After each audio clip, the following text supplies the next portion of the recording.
ሰላም እንዴት ናችሁ? በዚህ ቪዲዮ ደግሞ ታይፕስ ኦፍ ዲዛቢሊቲስ ወደሚለው ወደ ሁለተኛው ሌሰናችን እንሄዳለን።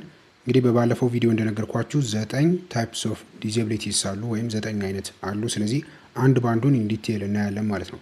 የመጀመሪያው ቪዥዋል ኢምፔርመንት የሚባለው ነው ወይም ከአይን ጋር የተያያዘ ችግር ማለት ነው። ያው ብዙዎቻችን እንደምናውቀው ዲስ ኢዝ ዘ ኮንዲሽን ዳት ሬዲዩስስ ሳይት እና ማየትን የሚቀንስ ነገር ነው ወይም የሚያሳጣ ችግር ማለት ነው። ሶ ሁለት አይነት አለ፣ ብላይንድነስ ኤንድ ሎ ቪዥን የተባለ። ብላይንድነስ ማለት ቶታል ኦር ፓርሻል ኢኔቢሊቲ ቱ ሲ ነው። ቶታሊ ሙሉ በሙሉ ማየት አለመቻል ወይም ፓርሻሊ ማየት አለመቻል ነው። ነገር ግን አንዳንድ ሰም ብላይንድ ፒፕልስ ብላይንድ የምንላቸው አንዳንድ ሰዎች ምናልባት ላይትን ፐርሲቭ ሊያደርጉ ይችላሉ ወይም ሼፖችን ወይም ደግሞ ብርሃንን የተወሰነ ብርሃንን ፐርሲቭ ማድረግ የሚችሉ ሰዎች አሉ። ነገር ግን ቶታሊ ማየት ማጣት ወይም ደግሞ ፓርሻሊ ማየት አለመቻል ብላይንድነስ ይባላል። ሎ ቪዥን የሚባለው ደግሞ ሞደሬትሊ ኢምፔርድ ሳይትስ አፌክቲንግ ኢዘር ሴንትራል ቪዥን ኦር ፔሪፌሪያል ቪዥን ነው። ከሁለቱ አንዱን የሚያጠቃ ከሆነ ደግሞ ሎ ቪዥን ይባላል። የመጀመሪያው ሴንትራል ቪዥን ነው። ሴንትራል ቪዥን ማለት ዳይሬክትሊ አሄድ ያለው ወይም ፊት ለፊታችን ያለን ነገር ማየት አለመቻል ነው።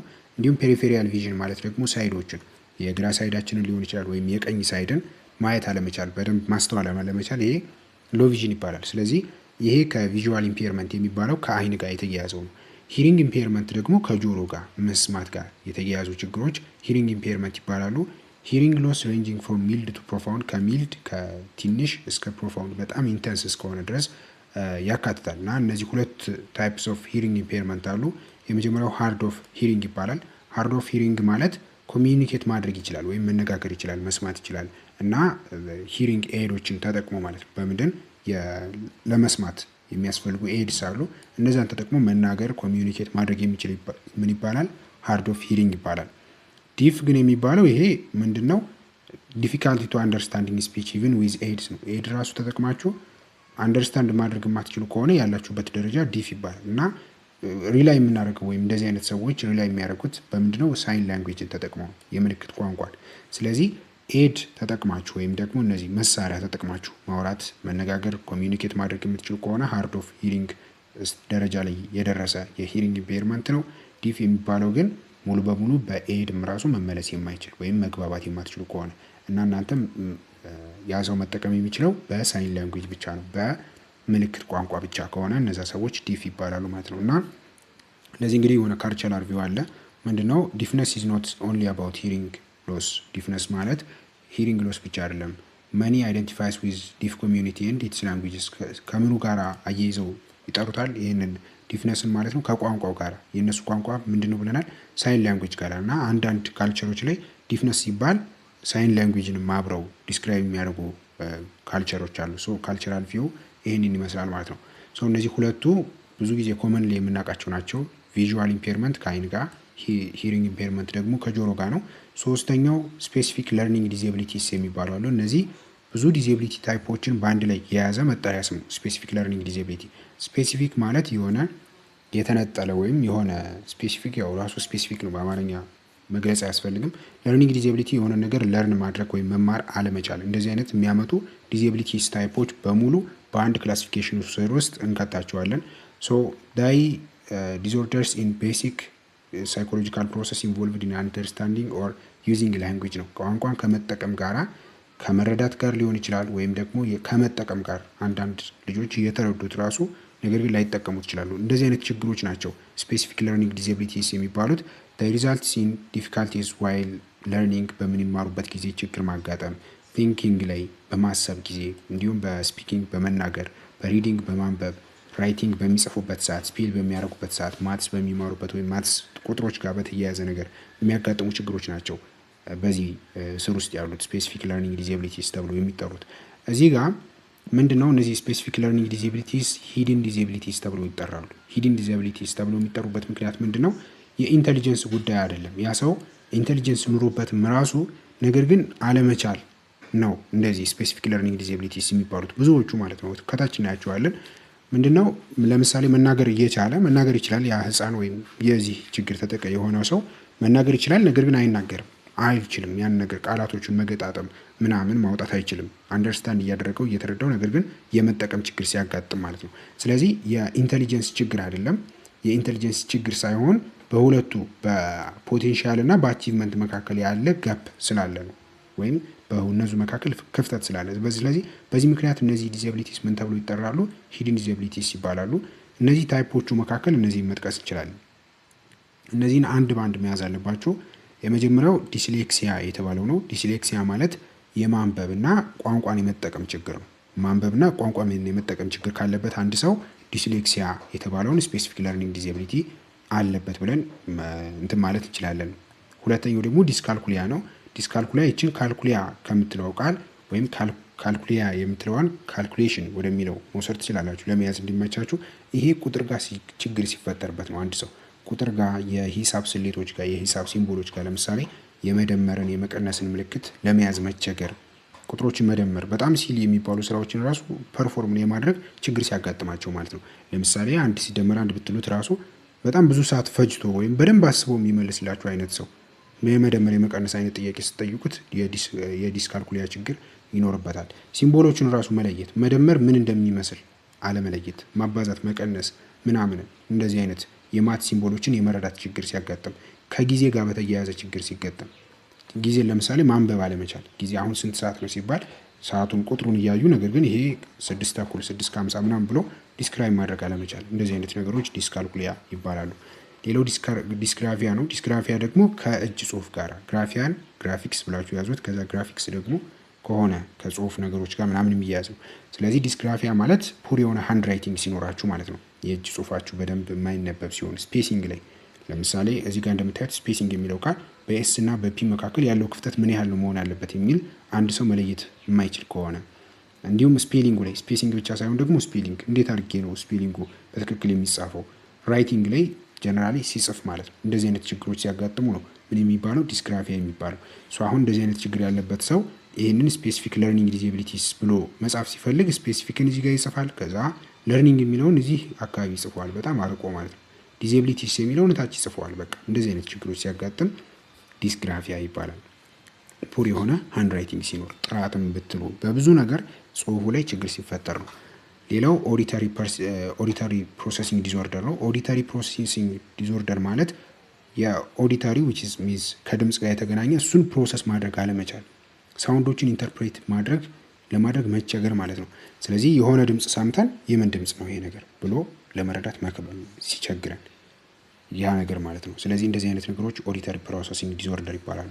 የሆነ የእንስሳ ድምጽ ሰምተን ለምሳሌ የውሻ ድምጽ ሰምተን የሰማነው ውሻ እንደሆነ መረዳት መቸገር፣ የድመት ድምጽ በቃ የሆኑ የእንስሳትም ድምጽ ሰምተን ኦር በቃ ኤኒ ካይንድ ኦፍ ድምጽ ከሰሙ በኋላ ያን ነገር ፕሮሰስ ማድረግና ኢንተርፕሬት ማድረግ ሲቸገሩ ኦዲተሪ ፕሮሰሲንግ ዲስኦርደር ይባላል። ሌላው ላንጉዌጅ ፕሮሰሲንግ ዲስኦርደር ነው። ይሄ ደግሞ ከላንጉዌጅ ጋር የተያያዘ ነው። ትራቭልስ አታቺንግ ሚኒንግ ቱ ወርድስ ቃላቶችን ሚኒንጋቸውን ከመረዳት ጋር የተገናኘ ችግር ማለት ነው። አንድ ሰው የሆነ ቃል ካላችሁት በኋላ ዘግይቶ የሚገባው ከሆነ ወይም ወዲያውኑ የማይገባው ከሆነ ኦር ቶታሊ የማይገባው ከሆነ ምን ይባላል? ላንጉዌጅ ፕሮሰሲንግ ዲስኦርደር ነው። ይሄ የተለየ ቋንቋ ነግራችሁት ሳይሆን ባደገበት በሚያውቀው ቋል ነግራችሁት ማለት ነው። እንደዚህ አይነት ችግር ሲያጋጥመው ላንጉዌጅ ፕሮሰሲንግ ዲስኦርደር ይባላል።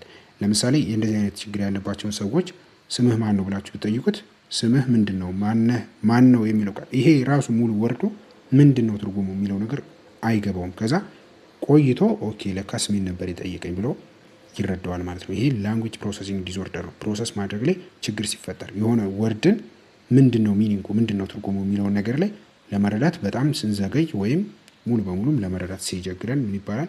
ላንጉዌጅ ፕሮሰሲንግ ዲስኦርደር ይባላል። ሌላው ደግሞ ነንቨርባል ለርኒንግ ዲስኦርደር ነው። ነንቨርባል ለርኒንግ ዲስኦርደር ማለት ይሄኛው ነንቨርባል የሆኑ ፓርቶችን ነው ለብቻው ተነጥሎ ማለት ነው። ነንቨርባል የሆኑ ፓርቶች ሲባል ለምንድን ነው? ለምሳሌ በዲ ላንጉዌጅ የፊታችን ወይም ደግሞ ሙሉ በሙሉ የአካላችን እንቅስቃሴ የሚያስተላልፈው መልእክት አለ አይደለ? እሱን መልእክት ሰዎች መረዳት ሳይችሉ ሲቀሩ ማለት ነው። ለምሳሌ ፊታችን ላይ እንደተናደደን የሚያሳይ ስሜት እናሳያለን፣ ደስ እንዳለን ምናምን። ስለዚህ እነዛን ነገሮች የሆነ ሰው መረዳት የማይችል ከሆነ ነንቨርባል ለርኒንግ ዲዛቢሊቲ አጋጥሞታል እንላለን ማለት ነው። አሁን በጣም እየተደሰተ ያለን ሰው የሆነ ሰው ያይና ምን እያደረገ ከሆነ ወይም ደግሞ ስሜቱ ምን እንደሆነ ሊረዳው የማይችል ከሆነ ይሄ ነንቨርባል ለርኒንግ ዲዛቢሊቲ ነው። በእጃችሁ ጠቁማችሁ ና ስትሉት ወይ ተቀመጥ፣ ተነሳ ምናምን ብላችሁ ቃላት ሳትጠቀሙ ነንቨርባሊ አንድን ሰው ልታናግሩት ወር ኮሚኒኬት ልታደርጉት ስትሞክሩ ነገር ግን የማይረዳችሁ ከሆነ ይህም በዚህ ስር ውስጥ ይካተታል ማለት ነው። ሌላው ደግሞ ቪዥዋል ፐርሰፕሽዋል ወይም ቪዥዋል ሞተር ዲፌክት የሚባለው ነው። ይሄ ደግሞ ቪዥዋል የሆነው ሞተራችሁ ወይም ደግሞ እይታ ጋር የተያያዘው እሱን ፐርሲቭ ለማድረግ መቸገር ነው። ይሄ ማለት ትራቨል ኢንተርፕሬቲንግ ዋት ሲን ኦር ኮኦርዲኔቲንግ አይ ሃንድ ታስክስ። ይሄ አይ ሃንድ የሚባለው ወይም ደግሞ አይናችሁ ጋር የተገናኘ ፓርት አለ አይደለ? እሱን አይናችሁ የሚሰጣችሁን ኢንፎርሜሽን ኢንተርፕሬት ማድረግና ኮኦርዲኔት ማድረግ ስትቸገሩ፣ ለምሳሌ የሆነ ነገር ከርቀት እያያችሁ በእናንተና በዛ አካል መካከል ያለውን ርቀት ማስላት የማትችሉ ከሆነ ወይም መረዳት የማትችሉ ከሆነ ማለት ነው፣ ይሄ ቪዥዋል ፐርሰፕሽዋል ወይም ቪዥዋል ሞተር ዲፌክት ይባላል። ይሄ ነገር እንደዚህ አይነት ችግር ያለባቸው ሰዎች ለምሳሌ በመኪና አደጋ የመጠቃት እድላቸው በጣም ከፍተኛ ነው። ለምን ቢባል ለምሳሌ የሆነ መንገድ ማቋረጥ ቢፈልጉ፣ ስለዚህ በመኪናውና በእነሱ መካከል ያለውን ርቀት ምን አያደርጉም፣ ምን ያህል እንደሆነ አይረዱትም ማለት ነው። ስለዚህ ለምሳሌ መኪናው በጣም ቅርባቸው ሆኖ እያለ ነገር ግን እነሱ ሩቅ ነው ብለው ካሰቡ ወደ መሀል መንገድ ሊገቡ ይችላሉ። ስለዚህ ያኔ ደግሞ የመጎዳት እድላቸው በጣም ሰፊ ይሆናል ማለት ነው። ሰው ይሄ ቪዥዋል ፐርሰፕሽዋል ወይም ቪዥዋል ሞተር ዲፌክት ይባላል። ኢንተርፕሬት ማድረግ አለመቻል፣ አይናችሁ የሰጣችሁን መረጃ አእምሯችሁ ኢንተርፕሬት ማድረግ ሳይችል ሲቀር ቪዥዋል ፐርሰፕሽዋል ወይም ቪዥዋል ሞተር ዲፌክት ይባላል ማለት ነው። እነዚህና ብዙ አሉ ኤስኤልዲስ የሚባሉት ስፔሲፊክ ለርኒንግ ዲዛቢሊቲስ የሚባሉት ማለት ነው። እና እነዚህ ደግሞ ምን ይባላሉ ብለናል? ሂድን ዲዛቢሊቲስ ይባላሉ። ሂድን ዲዛቢሊቲስ ያ ሰው ሳያውቅ ቀርቶ ሳይሆን ነገር ግን በኢንቴሊጀንሱና በፖቴንሻሉ መካከል ፖቴንሻሉ አቅሙ እያለው ነገር ግን አቺቭ ማድረግ ሳይችል ሲቀር ስለሆነ ሂድን ዲዛቢሊቲስ ይባላሉ ማለት ነው። ሶስተኛው ታይፓችን ይሄ ነው። አራተኛው ደግሞ ስፒች ኤንድ ላንጉዌጅ ኢምፔርመንትስ ነው። ስፒች ኤንድ ላንጉዌጅ ኢምፔርመንትስ ሁለት አይነት ናቸው። እንግዲህ ስፒች ኢምፔርመንት አለ፣ ላንጉዌጅ ኢምፔርመንት አለ። ይህንንም እያንዳንዱ ስናየው እንግዲህ ይሄ ኮሚዩኒኬሽን ጋር የተያያዘ ነው። ጀነራሊ ስፒች ኤንድ ላንጉዌጅ ኢምፔርመንትስ የሚባለው ከንግግር ጋር የተያያዘ በሁለት እንከፍለዋለን። ስፒች ኢምፔርመንትስ የሚባሉት ሶስት አይነት አሉ። ላንጉዌጅ ኢምፔርመንት የሚባለው ደግሞ ብቻውን ችሎ የላንጉዌጅ ችግር ሲያጋጥመን ነው። ስለዚህ ስፒች ኢምፔርመንትስ የሚባለው ንግግር ጋር የሚያጋጥመን ችግር ነው። የመጀመሪያው አርቲኩሌሽን ዲስኦርደር ሊሆኑ ይችላሉ። ፍሉዌንሲ ዲስኦርደርስ ኦር ቮይስ ዲስኦርደርስ ሊሆኑ ይችላሉ። አሁን አርቲኩሌሽን ዲስኦርደር ማለት ምንድን ነው? ሲንግ ሳውንድስ ኢንኮሬክትሊ፣ ቃላቶችን በተለያየ መልኩ መጥራት ማለት ነው። ለምሳሌ የሆነ ሰው ቦት ማለት ፈልጎ ቦ ብቻ ቢል ዊች ሚንስ ምንድን ነው ማለት ነው? ቃላቶችን ኢንኮሬክት በሆነ መልኩ እየጠራ ነው ማለት ነው። ሌሎችንም ቃላቶች እንዲልላችሁ ኦር ፕሮናውንስ እንዲያደርግላችሁ ብትጠይቁት በትክክል ፕሮናውንስ ማድረግ የማይችል ከሆነ አርቲኩሌሽን ዲስኦርደር ይባላል። ቃላትን በትክክል መጥራት አለመቻል አርቲኩሌሽን ዲስኦርደር ይባላል። ሁለተኛው ደግሞ ፍሉዌንሲ ዲስኦርደር ያለው ነው። ፍሉዌንሲ ዲስኦርደር ማለት ስተቸር ማድረግ፣ መንተባተብ፣ ሄዚቴት ማድረግ፣ ሪፒቴሽን ማድረግ። ሄዚቴት ማድረግ አንድ ቃል ካወራ በኋላ የሆነ ንግግር ለማድረግ ፈልጎ አንድ ቃል ካወራ በኋላ ሁለተኛውን ቃል ከመናገሩ በፊት በጣም ብዙ ሰዓት የሚዘገይባችሁ ከሆነ ሪፒት የሚያደርግ ከሆነ ያንን ቃል ደጋግሞ የሚጠራው ከሆነ ይሄ ፍሉዌንሲ ዲስኦርደር አለበት እንላለን ማለት ነው። ሌላው ደግሞ ቮይስ ዲስኦርደርስ ናቸው። ቮይስ ዲስኦርደርስ ይሄ የቮይስ ፒቻችሁ የምትናገሩበት የላውድነሱ ራሱ ማለት ለአንድ ሰው ለምሳሌ አጠገባችሁ ላለ ሰው በጣም ጮኻችሁ የምታወሩ ከሆነ ይሄ የላውድነስ ችግር አለ ማለት ነው። እንዲሁም በጣም ሩቅ ለሆነ ሰው ማውራት ፈልጋችሁ ድምጻችሁን ዝቅ የምታደርጉ ከሆነ ይህም ቮይስ ዲስኦርደርስ ይባላል። ወይም ደግሞ የሪዞናንስ ችግር ሲያጋጥም እንደዚህ አይነት ችግሮች ከቮይሱ ድምቀት ጋራ ከቮይሱ የፒች ጋራ እንዲሁም ከድምጻችሁ መጉላትና እንዲሁም መጥበብ ጋራ መጉላትና ቀነስ ማድረግ ጋራ ከዛ ከሳውንዱ ቮሊዩም ጋር ማለት ነው ከዛ ጋር የሚያዙ ችግሮች በሙሉ የሚባላሉ ቮይስ ዲስኦርደርስ ይባላሉ ማለት ነው። ስለዚህ አሁን ይሄ ብዙ ጊዜ የምናስተውለው ነገር ናቸው። አርቲኩሌሽን ዲስኦርደር ቦት ለማለት ፈልጎ ቦ የሚል ብዙ ሰው ያጋጥመናል በአካባቢያችን እንደዚህ አይነት ችግር ያለበት ማለት ነው። ፍሉዌንሲ ዲስኦርደር የሚንተባተቡ ልጆችን፣ ሪፒት የሚያደርጉ ቃላትን የሚደጋግሙ እንደገና በጣም ብዙ ሰዓት ዘግይተው የሚያወሩ ከአንድ ቃል ወደ ሌላ ቃል በሚዘዋውሩበት ሰዓት የተወሰነ ጋፕ የምናይባቸው ፍሉዌንሲ ዲስኦርደር ያለባቸው ናቸው። እንዲሁም ላውድነሱ ፒቹ ምናምን ጥርት ያላለ ቋንቋ ቃላት የሚያወጡ ልጆችም እንደዚህ አይነት ልጆች ቮይስ ዲስኦርደርስ አለባቸው እንላለን ማለት ነው። እነዚህ ሶስቱ ምንድናቸው? ር ስፔሲፊካሊ ታይፕስ ኦፍ ስፒች ኢምፔርመንትስ ታይፕ ናቸው። ላንጉጅ ኢምፔርመንት ላይ ስንመጣ ደግሞ ይሄ የግራመር ችግር ሲያጋጥም ነው። ስታወሩ ይኸውን ላንጉጅ ነው ስፔሲፊካሊ ቋንቋው ጋር ማለት ነው። የግራመር ችግር፣ የቮካብለሪ ችግር፣ ሴንቴንሱን ስትራክቸር ስታደርጉ ወይም ስታገናኙ ያለው ችግር ወይም ሶሻል ዩዝ ኦፍ ላንጉጅ ለምን ማህበረሰብ ምን አይነት አወራር ነው ማውራት አለብኝ የሚለው ያ ማለት ነው። ይሄ ለማታውቁት ቃል አይደለም፣ ለማታውቁት ቋንቋ አይደለም፣ ባይዘው ለምታውቁት ቋንቋ ነው። አማርኛ ተናጋሪ ሆኖ ነገር ግን የሚያወራው ግራመር በትክክል ካልሆነ እንደምን አደርክ ለማለት ፈልጎ አደርክ እንደምን ቢል ቃላቶቹን ቢያቀያይር የግራመር ችግር፣ ወይም ደግሞ እንደምን አደራችሁ ሊላችሁ ፈልጎ ነገር ግን ሀሳቡን እያለው ምን አይነት ቃል ነው መጠቀም ያለብኝ እንደምን አደራችሁ የሚሉ እነዚህ ሁለቱን ቃላቶች ምን በዛን ሰዓት የማይመጣለት ከሆነ ቮካብለሪ ችግር ካጋጠመው የሴንቴንሱ ስትራክቸር ምን አይነት ስትራክቸር ነው መጠቀም ያለብኝ፣ ሴንቴንሱ መዋቅሩ ምን መሆን አለበት የሚለውን ነገር የማይረዳ ከሆነ ይሄ ከግራመር ጋር ይያያዛል። እንደገና ሶሻል ዩዝ ኦፍ ላንጉዌጅ እዛ አካባቢ ላለው ማህበረሰብ እንዴት ነው ምን አይነት ቃላት ነው መጠቀም ያለብኝ። አንዳንድ ቦታ ላይ ፎርማል መሆን ያለባችሁ ቦታ አለ። ኢንፎርማሊ ከጓደኞቻችሁ ጋር የምታወሩበት መንገድ አለ። እንዲሁም ከማህበረሰብ ራሱ አንድ ቋንቋ ሆኖ ነገር ግን እንደምን አደርክ ስትሉ አሁን በአንዳንድ ማህበረሰቦች ላይ ለየት የሚልበት ፓርቲ ሊኖር ይችላል። አሁን ያንን ነገር በደንብ መለየት አለመቻል ማለት ነው። ለየትኛው ማህበረሰብ ምን አይነት ቋንቋ አጠቃቀሚ እንዴት መሆን አለበት የሚለውን ነገር አለመረዳት። ፎኖሎጂካል የሆነ ችግር ሲያጋጥም ሞርፎሎጂካል፣ ይሄ ሴማንቲክ፣ ሲንቴቲክ ምናምን የሚባሉ ዲፊካልቲዎች አሉ። ጀነራሊ የምን ችግር ማለት ነው? የላንጉዌጅ ችግር ሲያጋጥም ፎኖሎጂካል ስትናገሩ ማለት ነው ያለው የምትናገሩበት ልክ እንደ አክሰንት ማለት ነው። ሞርፎሎጂካል ደግሞ ራሱ ስትራክቸሩ ነው።